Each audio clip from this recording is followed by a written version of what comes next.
once you see the hottest girl you've ever seen 50 times in Vegas, you get to the point where it's like, she's super hot. I don't even look at her boobs once to have a conversation with her. I invite her to a couple events, say, hey, do you want to come support this animal rescue charity I'm doing? Good. Let's exchange numbers. I go on, and then I notice she's watching every single one of my stories. So one of the places where I very much disagree with pickup artists and red pill people and all this kind of stuff is that I do very much believe men and women can be friends if men put women in the friend zone and not the other way around.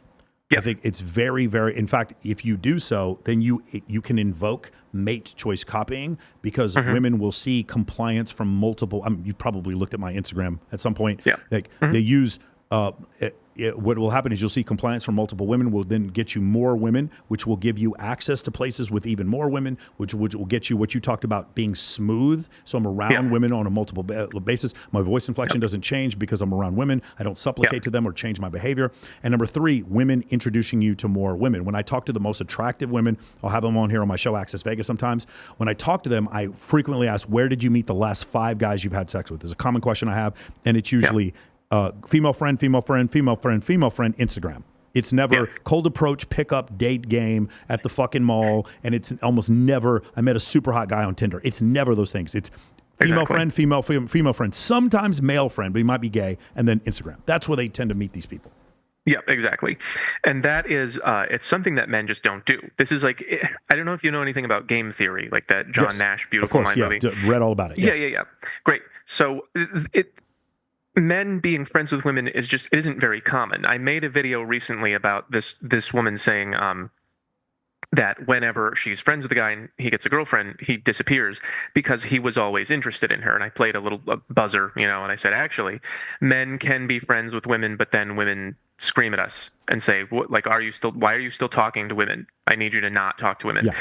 And the thing is, I agree with her most of the time. Like, usually when a man is friends with a woman, it's because he's waiting for her to be available.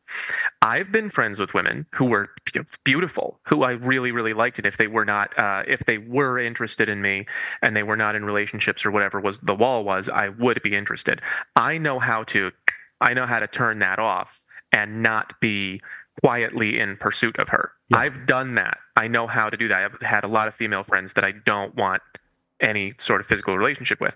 I don't think most men know how to do that. Yeah, because the first couple, what happens is if you're living in any kind of scarcity, this has happened to me. I have tons of female friends now, but I remember getting back from the Middle East. I did 6 months deployment to Al Udeid, and when I got back, I went to in Atlanta, strip clubs are a little different. Strip clubs and nightclubs, there's kind of a mesh. Same thing in Miami. There's kind of a hybrid of the two things. And I'm in there and I'm talking to this girl, and I remember just fumbling, like literally mouth got dry. I hadn't spoken to an attractive woman in 7 months, and the woman almost like said, I hope everything's all right with you. Like some sort of piteous remark. And I was just like, because I was so uncalibrated to this situation. The opposite of smoothness. I like that term, smoothness, or game, if you want to call it, stuff like that. Being used to what I like to say is immersion, the concept of in the U.S. military where they put you behind a berm and they fire live bullets over your head. So you get used to hearing that whizzing noise.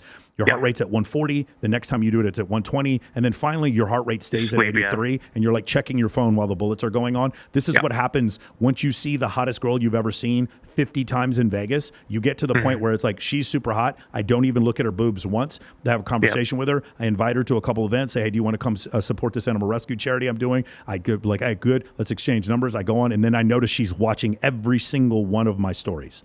Every single one. And because why? Because I was still able to do those things at the bottom on your chart there. I was still able to trigger attraction. Keep them up. But I did not show intent because my intent is valuable. You have to work for it. I believe in this concept of chiseling out the life you want by rewarding good behavior in your life from other people and punishing bad behavior. Punishing might not be the right word, or maybe not acknowledging bad behavior, not reacting to bad behavior. And when you do that, that's really hard to do when a woman is super attractive to you and she's not giving you attention. Then you go in and you try to fix the situation. Now she's giving you less attention. You're making it worse because you aren't rewarding good behavior and punishing bad behavior, not creating those boundaries that a guy at the bottom there would have.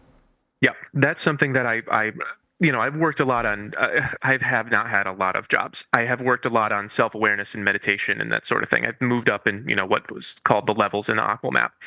And that's something that I've learned to do without immersion. I just am aware of, and this is a skill that I try to teach people in my life coaching practice and in the videos.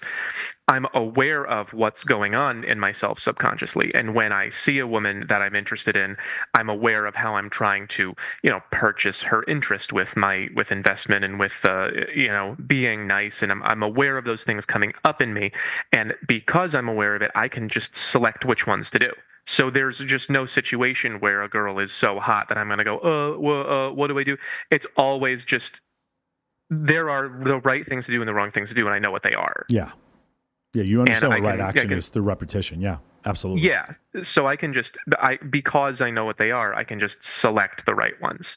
And there's nothing to be nervous about because this is 100% the best way to get what I want. And I know that. And if I get it or not is up to her.